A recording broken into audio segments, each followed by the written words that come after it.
Morning students, I hope you all are doing well. Today we are going to learn subtraction with another approach as we are doing lesson 5, that is subtraction, and we know how to subtract a given number. Suppose you have to subtract 27 from 48. You know how to subtract this. First you write 48 and then 27 and write all the place values and then subtract. This is one way we know. But today we are going to learn this with another approach. Right? How we do? Firstly, we will break the given number which is smaller. That is in this case 27. Firstly, we break into tens, that is 20 plus 7. We can write 27 as 20 plus 7 as this is expanded form, all of you know, right? And in step A, what you have to do, you have to write this 48 and subtract 20 from 48. Subtract 20 from 48, right? This is easy. We can subtract. We write 8 as when we subtract 0 from given number, we get given number, same number, right? And when we subtract 2 from 4, we get 2. So we get 28 as answer. In step B, what you have to do, you have to write this 28 and you have to subtract 7 from 28, right? When you subtract 7 from 28, what you get? You get, yes, very good, 21. So when we subtract 27 from 48, we get 21 as answer. So how we do this? By rearranging numbers, right? So in this way you can do any subtraction by rearranging numbers. The question will be this way: you have to subtract by rearranging, and you have to do this by rearranging. Let us take another example. Suppose we have to subtract 129 from 148. So first thing we do, we just break this smaller number to tens.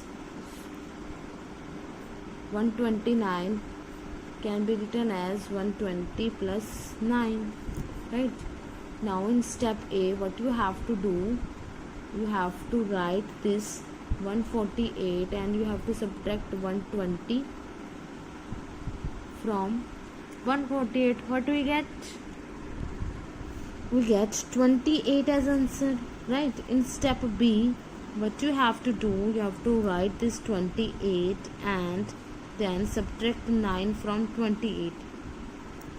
What we get? You can also write by this way, roughly. This is ones, this is tens. Can we subtract 9 from 8? No, this 8 is smaller than 9. So this 8 will borrow from 10, it become 1 and it become 18.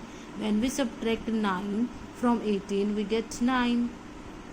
And this one remains same, that is 1. So we get 19. We write here 19. So this is answer. So when we subtract 129 from 148, we get 19 as answer. So in this way we can first rearrange numbers and then subtract.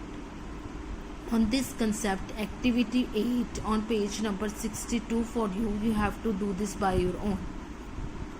Next topic is addition or subtraction mixed problems.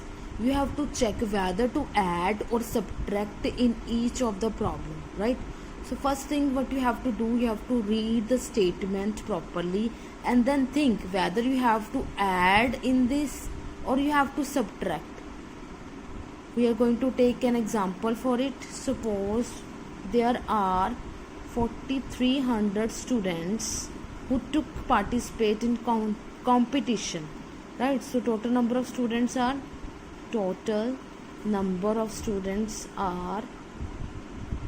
4300, and out of these 4300, 2470 were girls. 2470 were girls. So number of girls are 2470, and we have to find how many boys took part in the competition. How many boys took part in the competition? How we find it? Yes, by subtraction. So we write 4300 and then 2470 and then subtract. These are total number of students, right? And these are number of girls, and we have to find number of boys. So we write it ones, tens, 100, 1000 means place value, and all of you know how to subtract this, right? So firstly we start from 1, 0 minus 0 gives you 0, and then we move to the tens place. Can we subtract 7 from 0? No, we can't subtract. We have to take borrow, right? Because 0 is smaller than 7, right? But then when we move to 100 place, this 3 is also smaller than 4. We can't take borrow from 100. Then we move to 1000 place. Here we can take borrow because these have enough thousands, right? So here it become 3, and it become when this 100 take borrow, then it become 13, right? But this tens also want borrow, so when it give to this tens, it become 12 and this become 10, right? When we subtract 7 from 10, what we get? We get 3, right? When we subtract 4 from 12, what we get? We get 8. When we subtract 2 from 3, we get 1. So number of boys are there 1830. So in this way we can do any problem either by addition or by subtraction, right? So in this concept, activity 9 for you on page number 63, you have to do all these statement sums in your fair notebook with the complete statement, right? Let us quick recapitulate what we did today. Firstly, we learned about subtraction with another approach, means by rearranging numbers we can do subtraction, right? After that we did addition or subtraction mixed problems. Hope this is clear to you. This is all about today. Thank you.